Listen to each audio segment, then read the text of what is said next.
السلام علیکم ناظرین، امید کرتا ہوں آپ سب اللہ کے فضل و کرم سے خیریت سے ہوں گے۔ خلیل جبران کا ایک اور ہی نہایت دلچسپ اور مختصر افسانہ، مکمل اور نامکمل۔ دریا کے کنارے ایک شہتیر تیر رہا تھا۔ اس پر 4 مینڈک بیٹھے تھے۔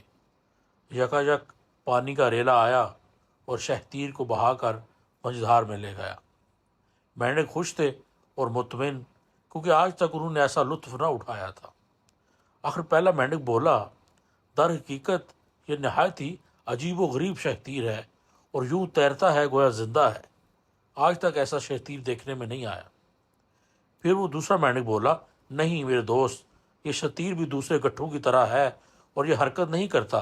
یہ تو دریا ہے جو سمندر کی طرح بہہ رہا ہے اور اپنے بہاؤ کے ساتھ ہمیں اور اس گٹھے کو لیے جا رہا ہے۔ اور تیسرا مینڈک بولا، نہ تو شہتیر تیر رہا ہے اور نہ دریا بہہ رہا ہے۔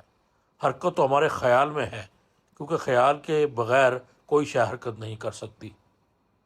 اور تینوں مینڈک آپس میں جھگڑنے لگے، فی الحقیقت حرکت کرنے والی چیز کون سی ہے؟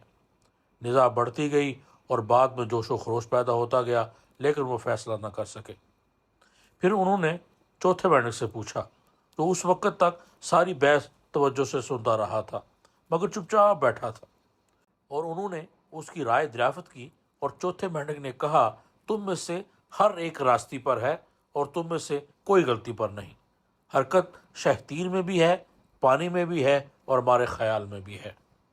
اور تینوں مینڈک غضبناک ہو گئے، کیونکہ ان میں کوئی بھی تسلیم کرنے کو تیار نہ تھا کہ اس کا دعویٰ سراسر صداقت پر مبنی نہیں اور دوسرے دونوں پوری طور پر غلط نہیں۔ پھر ایک عجیب بات ہوئی، تینوں مینڈک مل گئے اور انہوں نے چوتھے مینڈک کو شہتیر پر سے دھکا دے کر دریا میں گرا دیا۔